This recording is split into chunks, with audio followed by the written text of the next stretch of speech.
ఒక టైంలో ఏమనిపించిందంటే బయట ఉన్న మాటలు కానీ అసలు సినిమా వస్తుందా లేదా బయటికి అని ఉండేది. కానీ మాకు ఎప్పటికప్పుడు నీరసం పడిపోయినప్పుడల్లా నాకు నీరసం వచ్చేసేది.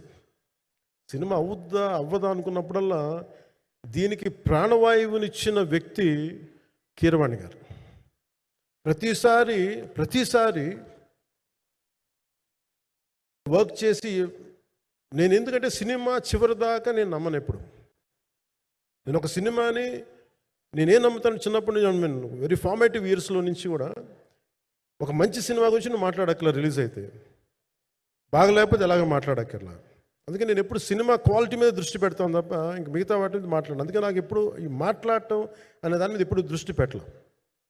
కానీ ఫస్ట్ టైం ఈ సినిమాకి చాలా అవసరం అనిపించింది. అందుకని ఒక నిర్మాతలు కనుమరుగవుతున్న ఈ సమయంలో ఒక బలమైన సినిమా తీసి ఒడిదుడుకుల్ని తట్టుకోగలిగి ఒక నిర్మాత కనుమరుగవ్వకూడదు.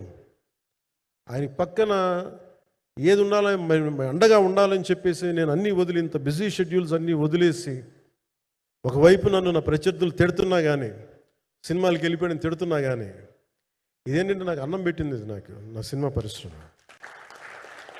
అంటే ఇక్కడున్న మిత్రులందరూ కూడా చాలామందికి నేను ఇండివిజువల్ ఇంటర్వ్యూస్ ఇచ్చాను. నేను చాలాసార్లు నాగేంద్ర కానీ మీరు కానీ చాలామందికి, వీళ్ళందరూ చాలామందికి నేను వ్యక్తిగతంగా తెలుసు.